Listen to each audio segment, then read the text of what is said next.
Bismillahirrahmanirrahim. Assalamualaikum warahmatullahi ta'ala wabarakatuh.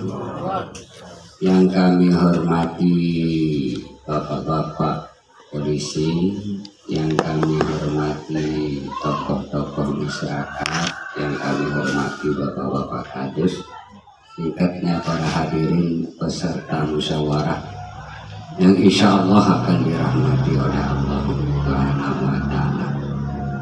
Alhamdulillah pada pagi hari ini kita masih diberikan kesempatan dan kesehatan, sehingga kita bisa bertemu di sini dalam rangka untuk membahas hal yang sangat penting atau hal yang sangat riskan yang akan menentukan nasib anak cucu kita ke depan. Nah, kembali kepada apa yang disampaikan oleh Bapak Marzuki tadi,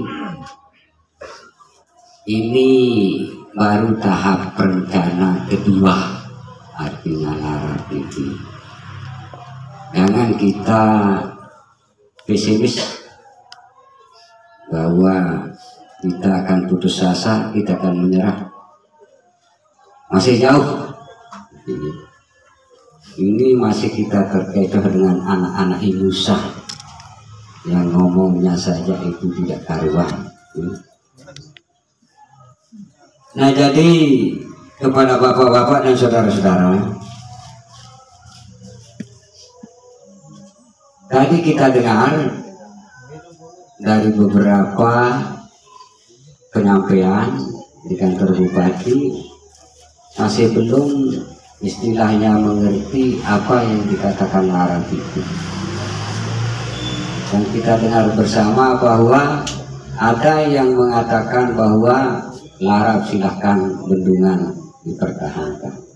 Itu artinya orang bodoh yang ngomong seperti itu tidak berpendidikan.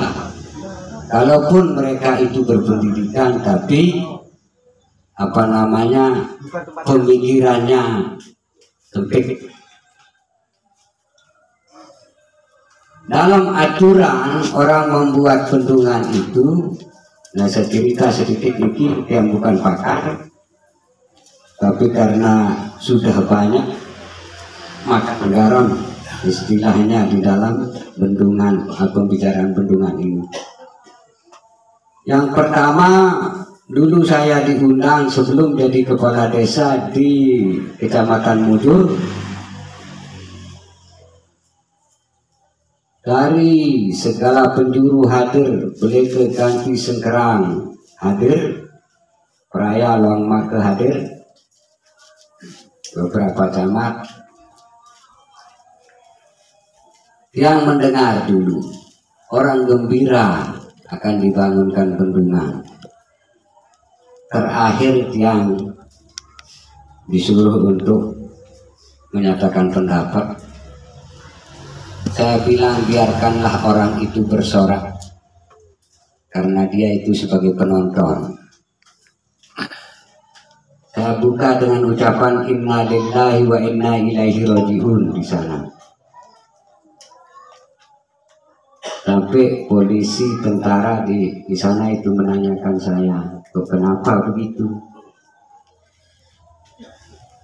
Rencana pemerintah ini bukan Mujur yang menjadi sasarannya, Mujur sebagai penonton, dan desa-desa yang lain. Yang jadi korban adalah kami di Lelong. Itu saya jawab dulu, saya tidak setuju. Terus beberapa tahun kemudian kami diundang ke provinsi. Mungkin bapak-bapak tidak ada yang hadir, hanya yang sendiri bersama dari Luang Make Pak Ijaz. Di sana sempat yang sampaikan, kurang lebih peserta di sana itu sekitar 200 orang. Tingkat provinsi. Saya ditanya, bagaimana pendapatnya Lepuh? Saya menjawab, kalau bapak-bapak penguasa saat ini mau membangun mega proyek, mari kita duduk bersama. Jangan sampai terjadi terulang kembali seperti bandara. Mau bangun proyek, mega proyek, tapi nyawa yang melayang.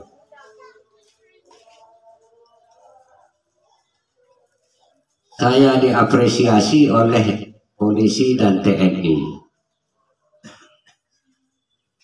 Terus yang berikutnya, terjadi sosialisasi di kantor desa Kelepuh, dihadiri oleh beberapa pejabat juga di sana. Aturan orang membuat bendungan itu, pertama, mungkin direncanakan ini, mungkin saya sudah ditembak, karena saya tetap menolak. Lalu sekarang terjadi seperti ini. Beberapa cara pemerintah itu sudah memakai segala cara. Bapak-bapak mengetahui, baik dari polisi, dari pejabat sekabupaten, seprovinsi yang sudah datang, bisa kita tolak. Terus minggu-minggu kemarin ini ada utusan dari kepolisian, Kapolsek Praia Tengah bersama Kasat Reskrim datang untuk menemui saya. Saya jawab, apa kebutuhan Bapak? Mohon ini supaya visualisasi tentang larang. Saya jawab, kapan Bapak itu pindah jabatan menjadi pegawai PU? Setahu saya Bapak itu adalah polisi. Itu saya jawab. Kenapa bilang begitu Pak? Setahu saya Pak, yang urus masalah bendungan adalah orang PU. Kenapa polisi sekarang terjun sebagai PU? Kalau saya tidak bisa ngomong, jawab saya. Lalu sekarang kita hadapi anak cucu kita, bukan pemerintah yang kita hadapi, anak cucu kita.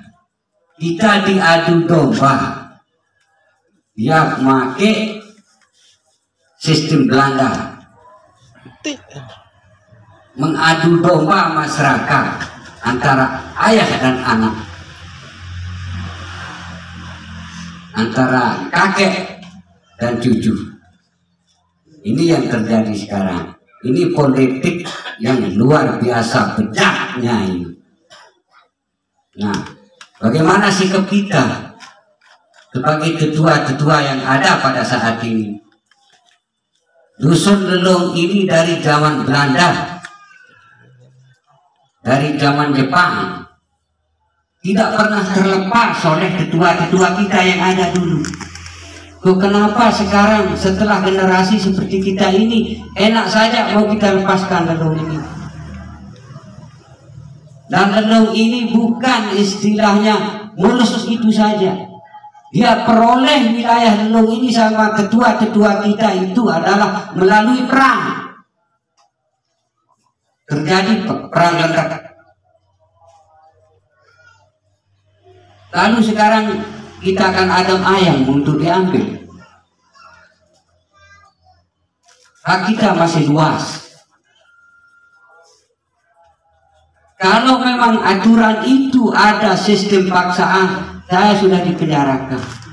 Gak mungkin saya masih duduk di sini sampai sekarang.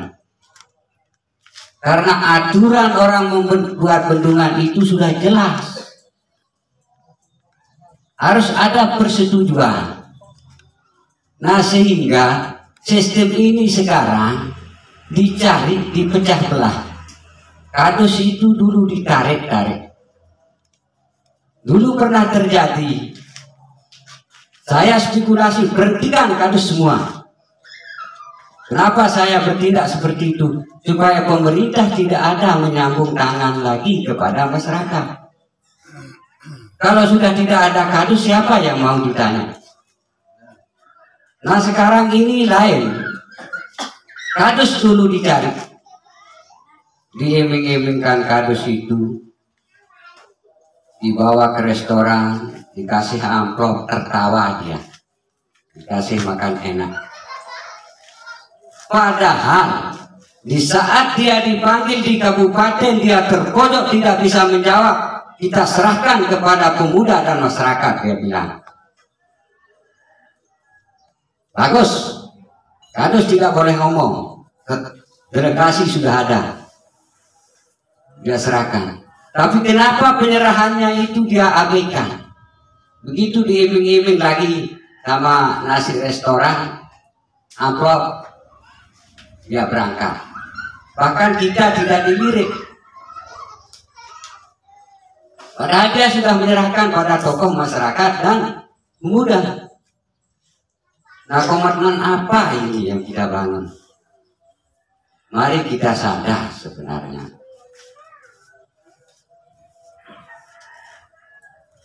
Kita dibawakan tentara, kita dibawakan polisi, kita dibawakan kejaksaan, kita dibawakan pengadilan. Kok bisa kita tolak? Lalu sekarang anak cucu kita lagi yang arogan, yang pemikirannya cuma sekejap mata. Apa dia tidak ikut sengsara kalau kita setuju? Dia menganggap dirinya apa? Dia ngomong seperti tadi itu memerintahkan pemerintah. Kayaknya jadi algojo. Apa kita tidak sadar sekarang? Saya sebenarnya sangat malu sama anak-anak kita, sama pemuda-pemuda kita ini yang mengobok-obokkan bupati, pejabat daerah. Kenapa? Sudah seringkali dia pasang badan, silakan turun, saya siap mendampingi. Ditentang, dia tidak bisa berbuat apa-apa. Sekarang lagi dia minta keseriusan pemerintah untuk turun. Apa dia berani bertanggung jawab besok? Intinya sekarang ini kita bersatu.